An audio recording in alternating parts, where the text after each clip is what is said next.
Welcome aboard, applicants. Let's begin with the first year law students exam, June 2020, question number 1. And as with all essay questions, let's begin with the call of the question. Number 1, what claim or claims can Penny reasonably raise against Mel?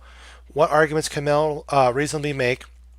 What is the likely outcome discussed? 2, what claim or claims can Penny reasonably raise against Otto? What arguments can Otto reasonably make, and what is the likely outcome discussed? 3, what claim or claims can Penny reasonably raise against Nigel? What arguments can Nigel reasonably make, and what is the likely outcome discussed? So let's start right now setting up our answering framework for these calls of the question. So Penny v. Mel, 2, Penny v. Otto, 3, Penny v. Nigel. We don't know the area of law yet, but I presume, is that it will be, my presumption, my guess will be that it'll be tort law, but we'll see here. Let's read the question. Mel was late for an important meeting with his supervisor one evening and was driving at least 35 miles an hour on a residential road. The posted speed limit on this road was 35 miles per hour. As Mel rounded a curve in the road, Nigel suddenly backed out of his driveway in front of Mel. Mel's headlights were on, and his lights would have been visible if a driver had looked carefully.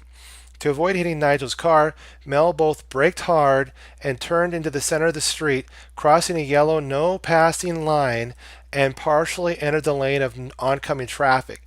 Even if he had been going substantially slower, he would have had to take these actions to avoid hitting Nigel. Now, coming down now to Otto was driving towards Mel. Excuse me. Yeah, okay. Yes, okay. Otto was driving towards Mel while adjusting his car radio. As a result, Otto did not see Mel in time. Had he been attentive, he likely could have avoided an accident. Instead, the two cars collided, left the road, and plowed into Penny, who was walking on the sidewalk. Nigel's car was not touched. Penny was seriously injured. So it looks to me like we have tort law here. So let's throw down our shopping list. Intent, negligence, strict liability, products liability, other torts, and third-party rights. Now make sure to put this on the second page here so we can see this, and make sure to copy and paste this under each of these so we have all of our available issues presented. Okay, now let's start issue spotting Mel, Otto, and Nigel. Okay. Mel was late for an important meeting with his supervisor one evening and was driving at least 35 miles an hour on a residential road. Okay. The posted speed limit on this road was 30 miles per hour. So 35 miles an hour, at least 35 miles an hour with a posted speed limit. Looks to me like he's driving over the speed limit, and that would be possibly a negligence per se such. We'll have to just see. As Mel rounded a curve in the road, Nigel suddenly backed out of his driveway in front of Mel. Mel's headlights were on, and his headlights would have been visible if a driver had looked carefully. To avoid hitting Nigel's car, Mel both braked hard and turned into the center of the street, crossing a yellow no passing lane. And I don't want to forget this too. Would have been visible here if a driver had looked carefully. We want to point that out as well. Crossing a yellow no passing line and partially entering the lane of oncoming traffic. Even if he had been going substantially slower, he would have had to take these actions to avoid hitting Nigel. This right here, I'm suspecting will be used for Nigel, but we'll hang on to that. Now, speaking to Mel here, Otto was driving towards Mel while adjusting his car radio. As a result, Otto did not see Mel in time. Had he been attentive, he likely would have avoided an accident. Instead, the two cars collided, left the road, and plowed into Penny, who was walking on the sidewalk. Nigel's car was not touched. Penny was seriously injured. So let's come down here and issue spot Mel now. Did Mel intend to cause any particular intentional torts? No, it doesn't look like that. Was there any strict liability situations here? Doesn't look like that. Any products that caused harm? Nope.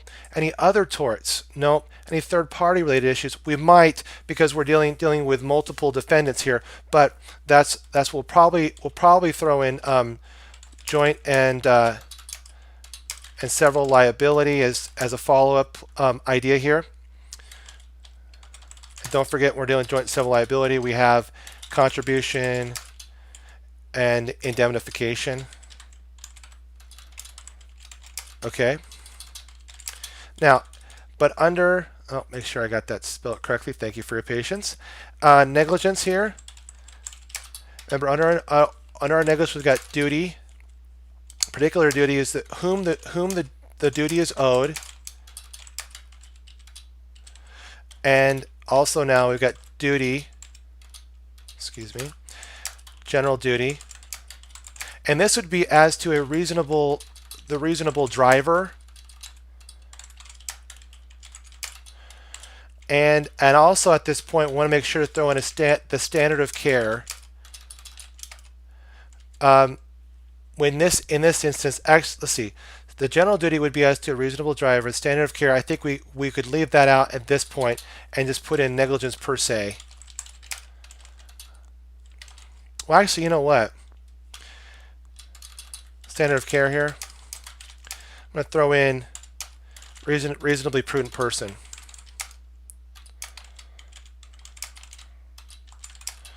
And then, okay, now the breach of that duty.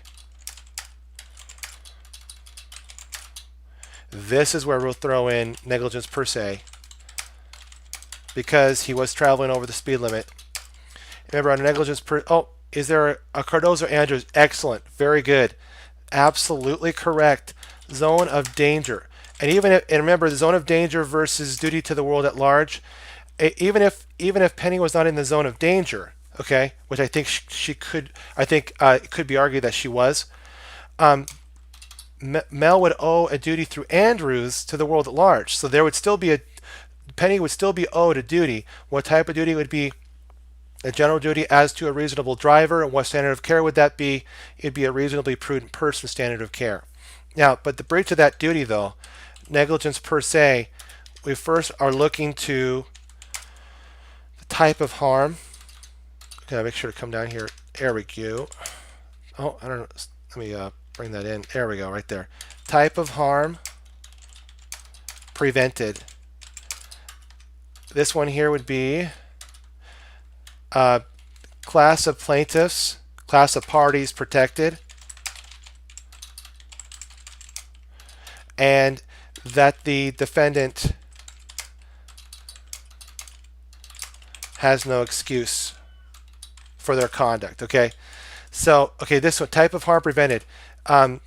Well, particular reason for having posted speed limit signs is to not have traffic accidents, which is what happened when Mel plowed into Penny. So it looks to me the argument could be yes, that it is a traffic related accident. So I would say yes to this one, traffic accident. Okay, and so I would say yes to that. This does satisfy this prong. But is Penny in the class of parties protected? This is a disputable area, because generally posted speed limit signs are for the class of parties would be fellow motorists. But could it be argued that Penny, who was walking on the sidewalk, and I'll point this out here, could be considered a class of parties protected? It could very well be. Why? And the argument was made here that, or the fact could raise the argument that he was on a residential road, and so it could be foreseen that she was a party to be protected. In that we're dealing with not just like a highway road, we're dealing with a residential road. Okay, and but here's the thing. I was gonna say it's residential road. Yeah, I'm still gonna stay with that argument. And that, so it's a maybe situation, but I would say maybe, I would say yes, okay, because she was a pedestrian in residential road. So pedestrian residential road, residence. Okay, residential. Okay, there we go.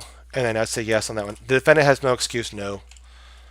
Unless, here's the argument that he's going to say. He's going to say that he was in a hurry because why? he was late for a meeting, an important meeting at that, with it, and with his supervisor. So that, but that's not a legally recognizable excuse for taking this course of action. Okay, so late for a meeting. Okay, and as we're dealing with these facts, we want to make sure too that we're highlighting these and identifying that we're using them. Okay, so that when we go back when our reading, that we're not retracing our steps. Okay. Okay. Now we identified that he violated a safety statute in that he traveled over 5 miles an hour over the posted speed limit. So this whole area here has been tackled in terms of breach of duty for Mel. Also, we could follow this up if this doesn't work here. We could follow this up with another form of breach of duty, which would be the learned hand.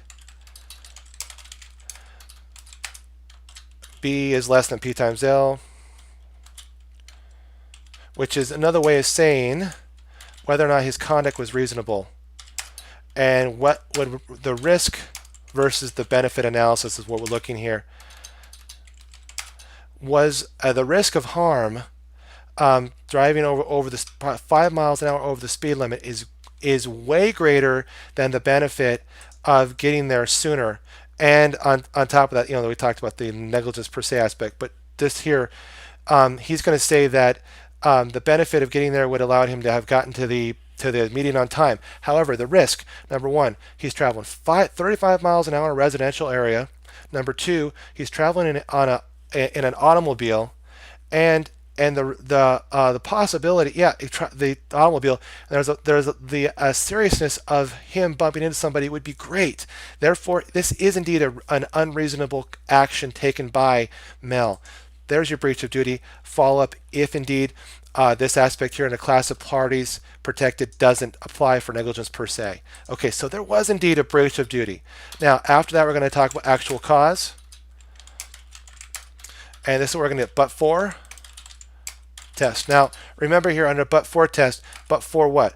But for Mel traveling over the speed limit, he would what? Have not had to brake for Nigel. And this is, or I should say, not Nigel's car backing up. This is what they're saying here, that even if he had been going substantially slower, he still would have had to. So the argument could be made here that even if he can't win under the but-for test, in other words, but for his actions, Penny would not have been injured.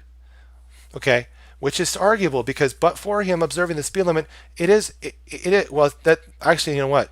I need to go back to my question. The facts from the question here is that they're saying is that even if he had been going substantially slower, he would have had to take these courses of action, take these actions.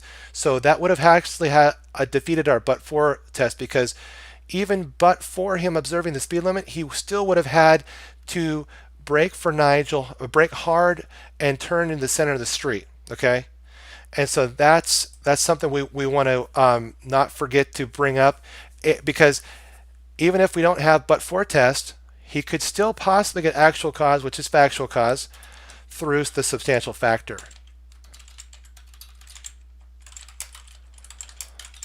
And this is where he would be able to tie in Nigel as a substantial factor. As for his reason for braking hard and turning into the center of the street, crossing that yellow no passing line, and then entering the lane of oncoming traffic. So keep that in mind, that there still is an actual cause here through the substantial factor test. Now, after having established actual cause, we have proximate cause. And an approximate cause, we ask ourselves, was it foreseeable that if somebody's traveling over the speed limit and they're having to brake hard and turning into the center of the street, they might run into what now? They might run into Otto, who's not paying attention, and that the two cars leaving the road would potentially run into Penny, because remember, we don't want to forget here, reading comprehension, that we're dealing with a residential road. So it is very foreseeable that if two cars were to collide and those two cars were to run into a pedestrian on a residential road, on pedestrian walking on the sidewalk, that they might be hit. That the pedestrians such as Penny would be hit by those oncoming or those collided cars leaving the road and plowing into that person. Okay, now, so there indeed was it foreseeable? Yes.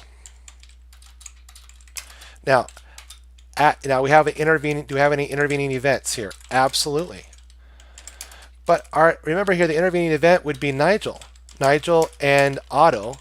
But remember here, are those unforeseen? In other words, those have to be situation. And here's the situation. The first intervening event is braking hard for Nigel. We already know that he would have had to still brake for Nigel. He would still have had to take these course of actions to avoid hitting Nigel. We know that, so that's foreseeable.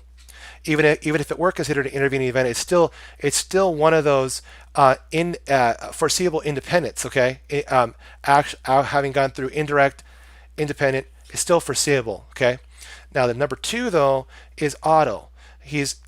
Mel is going into the oncoming the lane of oncoming traffic where he encounters Otto. This is the second intervening event.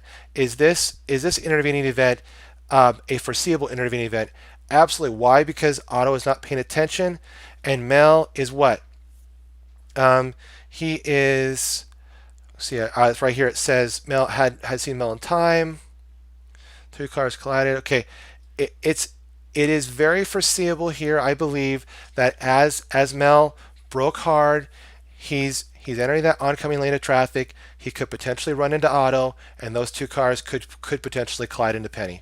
Okay, so I would say yes as to foreseeability on both of those, and no, it doesn't break the causal chain on both of those intervening events. So proximate cause, absolutely. Now, was there damage? Absolutely. What are our facts here concerning the damage? We're dealing with Penny was seriously injured. Make sure to highlight facts as we're using them.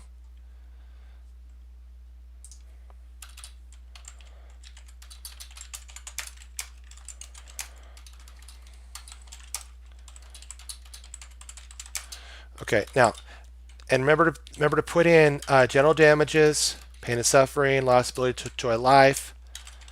Oh, excuse me. Thank you for your patience. Special damages, out-of-pocket medical expenses, lost wages, lost future earnings. And then now throwing in defenses. And the defense of contributory negligence. Concurrent tortfeasor. That would probably be up here as a very good observation. Concurrent tortfeasor. That is a possible argument up here, and I'll throw that in as a question mark up here. That is a very good point. Very good. Because what we're saying there is that, in the substantial factor sense, that but for the two events, that particular accident would not have taken place, and that is exactly right. Because without Mel having to brake hard for Nigel, and without Mel then crossing braking hard for Nigel and then having to cross oncoming traffic, he would not have collided with Otto. And Nigel wasn't paying attention, because had he seen Mel, he would have been. Back here it says that Nigel up here. See right here. Suddenly backed out of his car in front of Mel. Mel's headlights were on, and his headlights would have been visible if a driver had looked carefully. There's those facts that are going to not play so well for Nigel. And now here underneath Otto had not seen Mel in time. Had he been attentive, he likely would have avoided the accident. There's another one here for Otto. So both of these substantial factors, absolutely concurrent tortfeasors. Without all three of them, the plowing into Penny would not have taken place. Exactly. Very good point. I took a moment to explain that. Very good point. Now, contributory negligence. Under contributory negligence, remember looking at that. We're looking to see whether the remember this is from the defendant to the plaintiff's position now, that the plaintiff has not breached a standard of care that they owed. Okay, in other words, that the plaintiff did not themselves act unreasonably. Well, that's what we're going to look at, whether or not it would have been feasible for Penny to have, because of having to or walking on the sidewalk, maybe Penny could have walked on the sidewalk with more visible clothing, but the aspect more of like, because we're dealing, why is that such a big deal? Because we're dealing with time of the day when the headlights are on, possibly more better visibility. But here's the thing. Even if that were the case, even if Penny could have Penny may have worn visible uniform. Oh, how about this? I'll just put visible uniform here. We have last clear chance. That's where Penny's going to say,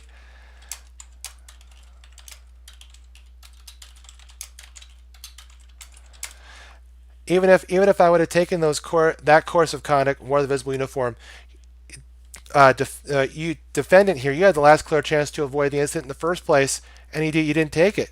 You didn't. In other words, you didn't take the course of conduct that would have resulted in the accident in the first place not taking place. Okay, so I think she should win on last clear chance there. The next one is the defense of comparative negligence. That whatever fault the court apportions to Penny due to her negligence found by the jury, that would reduce her amount of recovery against Mel. Now, under another defense here, we could say would be assumption of the risk.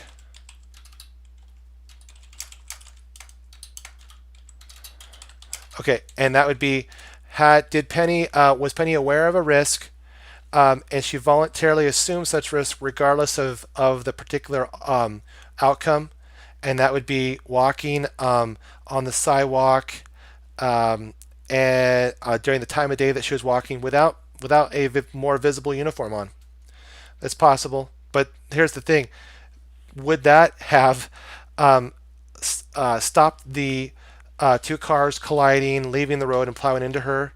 I don't see that. So that even if she had wore that, I don't believe that was a risk, though, that she assumed, and therefore I don't believe that could is a viable defense for Mel against Penny.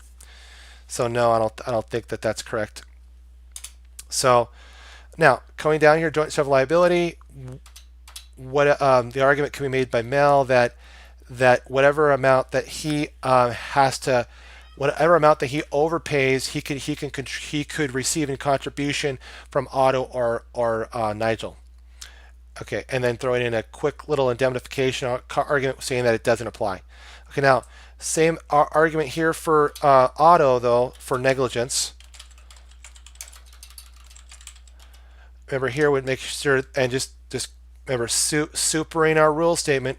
Duty, whom the duty applies. I'm just going to copy and paste this down here.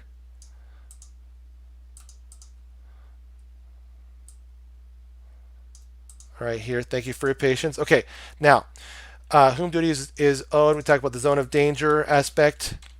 And if it's not the zone of danger, then we could have the duty of the world at large, reasonable driver, again, reasonable standard of care, reasonable prudent person, breach of that duty, negligence per se. We don't have a negligence per se here. We have just the learned hand formula or calculus, and we're going to be looking to see whether up here under the facts, remember Mel's headlights were on and his headlights would have been visible if a driver had looked carefully. There's the facts you want to use. Now, absolutely. Why do we put in indemnif? That's right. We would probably not. We'd probably take that one out. We'll just take that out right now. We'll just put in what we have, what isn't in there. Very good point. Very good point. Thank you for pointing that out. Now, down here, now, to avoid hitting Nigel's car, now Mel braked hard. This is where I talked about that. We talked about this here. Be sure to highlight that. and partially under that, we talked about that one. Even if he had been going substantial, we talked about this one here. So we're just going through and we're just making sure we're talking about all the facts here. As Mel rounded the curve and Mel suddenly backed out. Okay, right here. Nigel suddenly backed out. This is the facts. These are the facts here. These guys, and I'll highlight these in a different color, probably green. Okay, these are the facts we want to bring in for Nigel. I'm going to change the color here just for a minute. How about that? Yeah, that's a little better. Okay, these are Nigel's facts here. Okay, we're going to be using those to establish that there was a duty owed to Penny, that duty was breached through the learning hand calculus, B is less than P times L. Why? How could Nigel have acted differently? Well, probably not suddenly backing out of his driveway is a first good aspect. Number two, not checking to see because Mel's headlights were on, making sure to see before he backed up who might be in the oncoming traffic when he was backing up, and looking more carefully. Basically, right here, this fact about if the driver had looked more carefully, looking more carefully. So there's three aspects right there. And then actual cause but for test, even if it can't be established that but for Nigel backing up so quickly, he wouldn't have collided with Mel, and then Mel would not have crossed the double lines and entered the oncoming traffic and collided with Otto, and then therefore the Otto and Mel cars collided with Penny. If that isn't established through but for test, you can actually come and establish that through the substantial factor test, because it was Mel, Otto, Mel, Nigel, and Otto that all came together here. Oh, let me first of all, thank you for your patience with me. Let me cut this and bring this down to Nigel right here. There we go. Thank you so much for your patience. Okay, now coming down here, we're at substantial factor. We talked about that. Proximate cause, was it foreseeable that if you don't check when you're backing up, you might run into somebody? Absolutely. Was there intervening events? Well, remember here, the intervening event aspect was there was no unforeseen superseding intervening event. Because why? The facts tell us up here again, to reiterate this set of facts, even if he had been going substantially slower, he would have had to take these courses of action to avoid hitting Nigel. I'll even point this out again with the color that we're using here of highlighting, that he would have had to take these courses of action to avoid hitting Nigel. Okay, so even though it was an intervening event, it was a foreseeable intervening event. Doesn't break the causal chain. Now, damages, general damages. We got pain and suffering, loss of ability to enjoy life, medical expenses, out-of-pocket expenses, lost wages, lost future earnings, and these are basically reiterating identical what we have up here under Mellon for damages. Very similar under the defense, but here's under contributory negligence. Remember here we got the visible uniform, so that's what we're looking here. Maybe visible uniform, last clear chance. What is Penny going to say here though on the last clear chance is that unlike Mel, Penny's going to say, hey, Nigel, you could have avoided this accident in the first place by being more careful before you backed up so quickly. Okay, under comparative negligence, if Penny is found at fault for any particular negligent act that she took, that would reduce her recovery apportionately. That would apportion. Excuse me. Let me say that again. Comparative negligence is either pure or modified. California is a pure comparative negligence jurisdiction, and if Penny is found at fault for any actions that she took, her amount of recovery would be reduced by that apportioned degree of fault. Okay. Now, under defense, the assumption of the risk, again, same argument. Has Penny assumed a risk by walking in a residential area during the maybe dusk time of day, nighttime time of day, where she could have put on some more visible uniform to be safer walking on the sidewalk? But even if she had, Again, the argument was that wouldn't have avoided the accident in the first place because those two cars, once they collided, left the road and collided into her. I don't see that a visible uniform would have been something that she could have assumed by not wearing a visible uniform. She was just walking, and that is something that I don't see that there's any assumption of risk. Okay, as to the visible uniform argument. Okay, now down here under Otto, now we're just going to, again, very similar. There we go, right here. Very similar argument. Duty is owed, zone of danger. If not, duty to the world at large.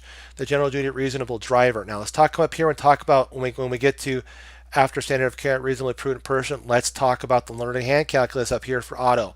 Now, Otto was driving towards Mel while adjusting his radio. So it doesn't seem too bad, but remember, adjusting your radio while you're driving. There we go. Let's I think there we'll just, actually that's good. But let's try another highlighting color here. Let's try that. No, that doesn't quite work either. Let's try.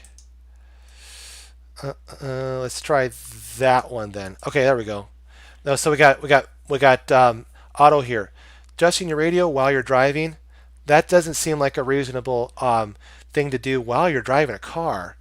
And as a result, Otto did not see Mel in time. There it is. There's your breach of duty aspect right there as well.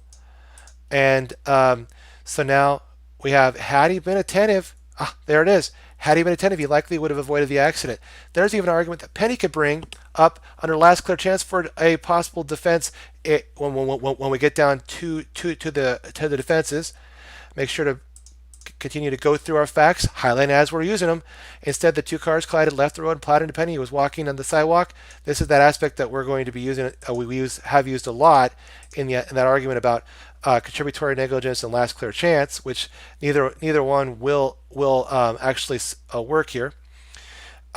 Nigel's car was not touched. Okay, this is the aspect about Nigel's car not being touched. With that could have came up here under Nigel, so we'll highlight that for Nigel's car here, right there. Okay, and we would bring that up about the proximate cause aspect for Nigel. Okay, so now we come down here under Otto.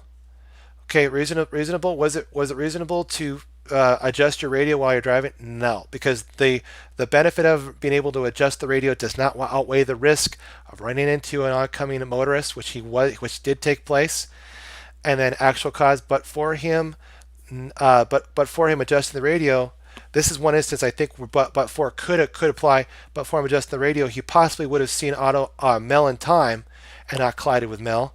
And even if that doesn't work, we throw in a quick little substantial factor test. And then proximate cause, is it foreseeable that if you're adjusting your radio, you might run into somebody? Absolutely. Intervening events, Nigel and Otto. Even though those are intervening events, they're let me tell you this, Mel and Nigel.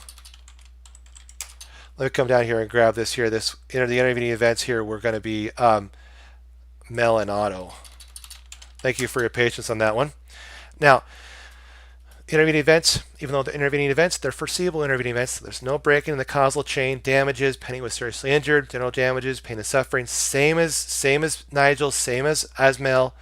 The defense, we just talked about that. Contributory negligence, more visible uniform, being able to be more visibly seen on the sidewalk, residential area, last clear chance. We already talked about that up here. The one argument up here that had he been attentive, he likely would have avoided the accident.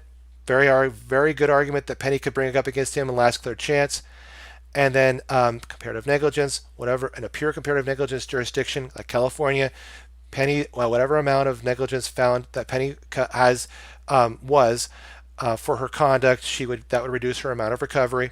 Defense's assumption of risk. I don't see that she assumed any risk by walking in a residential area, because even if she'd been walking on the residential area with a visible uniform, would that have avoided the accident in the first place?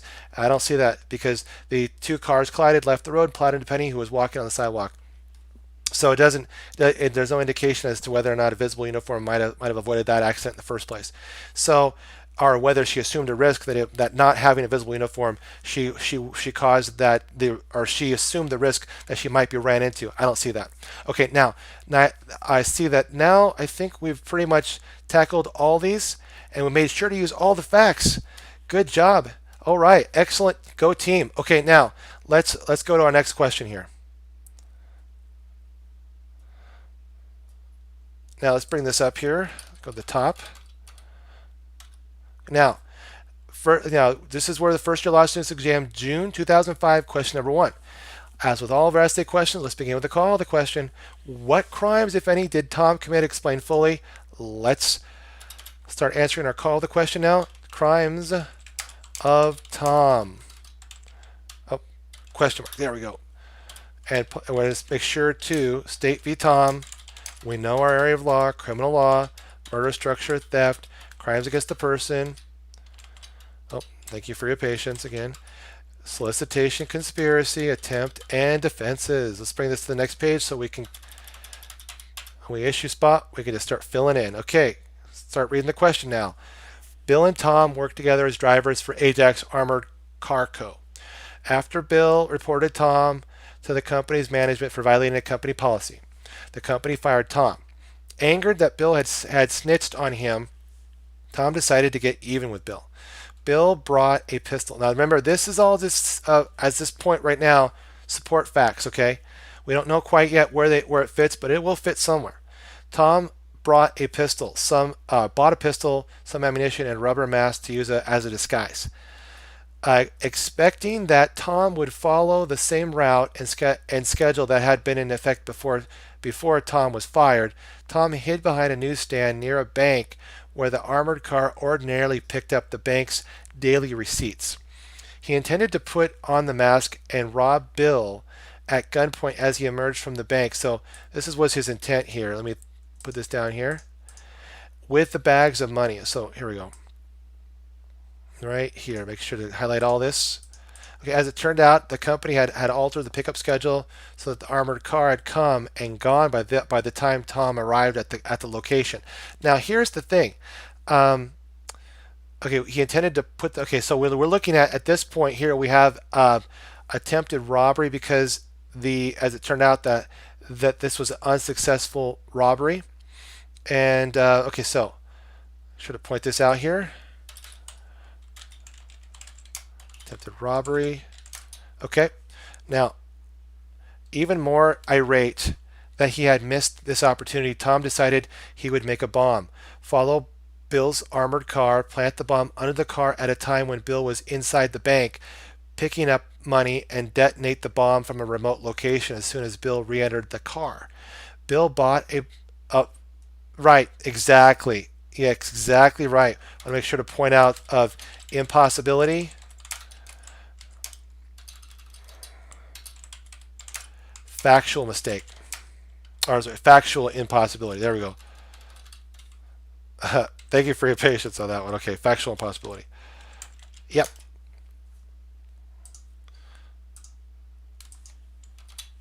Okay. Now, okay. Okay. Tom decided he would make a bomb, follow Bill's car, plant the bomb under the car at a time when Bill was inside the bank picking up money, to detonate the bomb from a remote location as soon as Bill re-entered the car.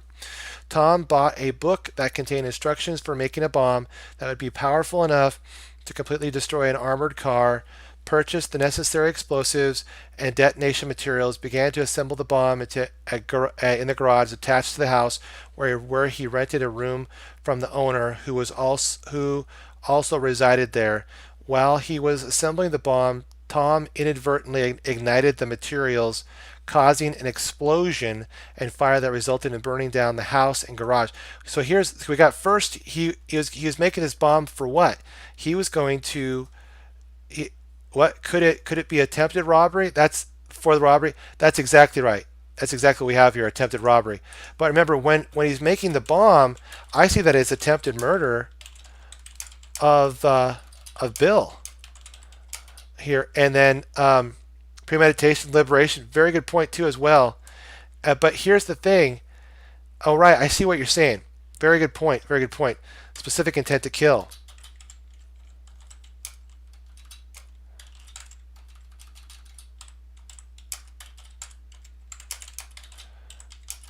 And then we want to make sure to point out too that the aspect about there was substantial steps.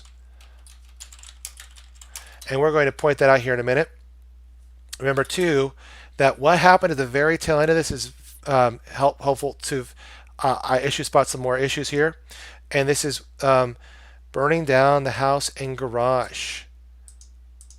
So we're taking a look here. Well, let's see. Possibly that it's foreseeable that someone would get hurt from. Yes, exactly. But we're talking about here as arson of house and garage. Okay.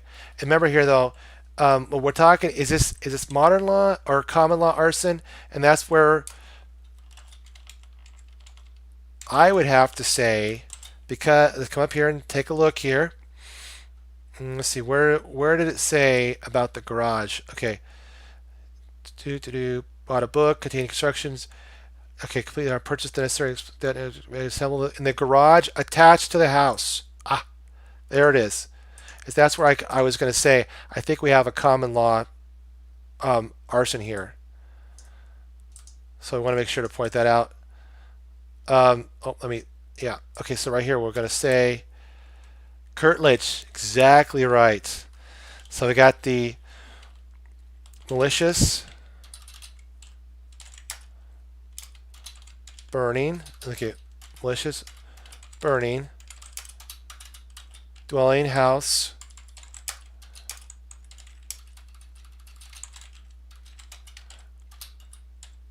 of another.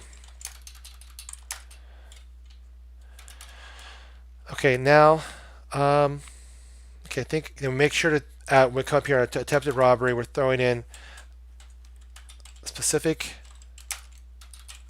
intent to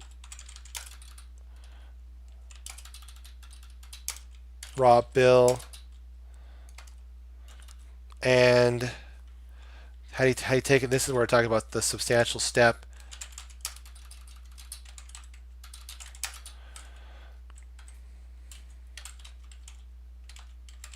Preparation versus perpetration. Substantial step. Factual impossibility. Attempted murder of Bill. This is where specific intent to kill. This is exactly same as I can copy and paste this down here.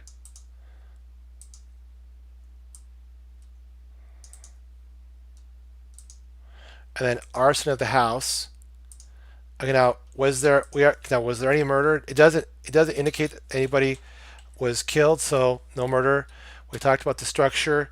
Remember, was there a burg here? Because I was just thinking here. Bought a book that contained instructions. Purchased necessary explosives and began to assemble the bomb in the garage attached to the house where he rented a room from the owner, who also. So it doesn't look like there was a burg here. It's just an arson. So make sure to go through that. We already talked about the theft, because there was no completed theft crime, but there were an attempted robbery aspect. Crime against the person, doesn't seem like there was any there. No solicitation or conspiracy. We had a sufficient amount of attempted crimes, and then we talked about some of the defenses here. So make sure we're just going to quickly go through this. We got the attempted robbery, specific intent to rob Bill, which is up here. I want to make sure to bring that up here. Here, this is right here. He bought a pistol, some ammunition, rubber mask to use as disguise. Substantial step. So as we go through this, we're going to identify facts with elements. Okay. Expecting that Bill would follow the same route and schedule that had been in effect before Tom was fired. Tom hid behind a newsstand near a bank where the armored car ordinarily would pick up this actually goes to the aspect about substantial step, which is where you go from preparation to the actual perpetration. He intended to put on the mask and rob Pill at gunpoint as he emerged from the bank with the bags of money. There's your specific intent. As it turned out, though, the company had altered the pickup schedule so that the armored car came and gone by the time Tom arrived. There it is. There's your factual impossibility, and we took care of all that paragraph there. Now, and these are all background facts too up here. So we might. I'm not sure how we're going to deal with those. We'll come back and think about those in just a minute. Even more irate that he had missed this opportunity, though. Here's Tom decided he would make a bomb. Okay, follow Bill's armored car, plant the bomb under the car at a time when Bill was inside the bank picking up money, and detonate the bomb from a remote location as soon as this goes to that aspect about specific intent to kill. That, and make sure to point that out there. But Tom bought a book that contained instructions for making a bomb that would be powerful enough to completely destroy an armored car. Purchased necessary explosives, detonation materials, and began to assemble the bomb in the garage attached to the house. This is the aspect about from mere perpetration to from preparation to perpetration, a substantial step. Deadly weapon, very good point. Let's bring that. Let's talk about that. Very good point. Right here, specific intent to kill, deadly weapon.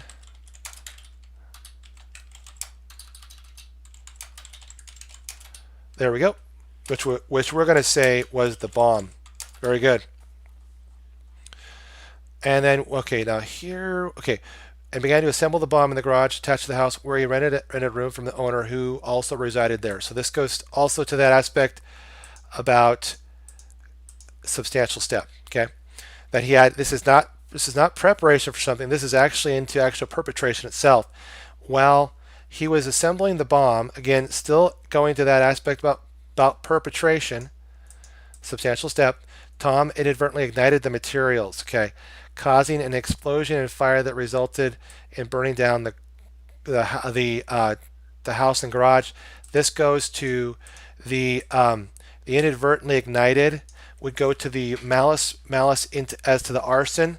Remember, he might not have intended the burning, but he recklessly disregarded the fact that his conduct would likely cause a burning. Okay, and so there was through recklessness sufficient malice for arson here. The explosion, fire that resulted in the burning down of the house and garage. Okay, and then so we've taken care of those facts in that paragraph. And now this goes to see, I'm not sure because we got work together. This is more supporting facts you might be able to fill in.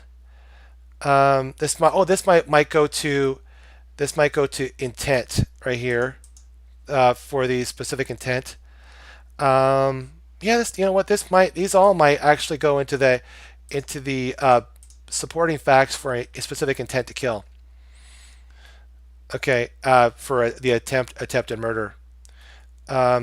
So it looks to me like we've taken care of all the facts here.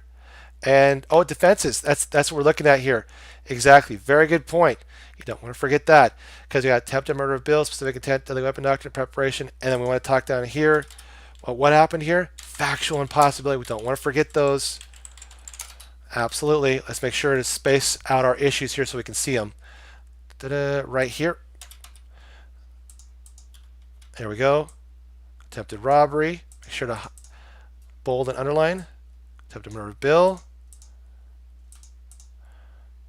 Arson of the house and garage, which I'm saying is probably going to be a common law, more of the modern law here. And I think that's, now remember, I don't think there's anything that resulted in burning down the house and garage. I think that's good. And now remember, this is the aspect, do you guys see a double arson here? Burning down the burning down the house and the garage? Or do you see that? Do you see burning down the house and the garage as part of the same arson?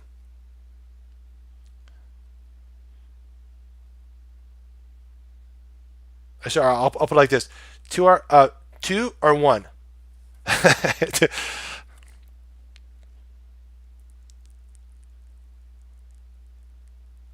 Oh, connected. Okay, very good, very good. Okay, excellent job.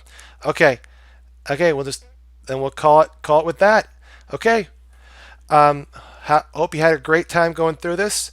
We're delving deeper into our essay tactics and strategies, making sure to use all of our facts because all of our facts have a home with a particular element inside of an issue. Okay, I want to put a shout out to Chess Cruncher TV. Keep chess crunching, Chess Cruncher. I also want to put a shout out to my Amazon Kindle book, Battling the Big Bad Baby Bar Essay Basics. Thank you for tuning in, and God bless.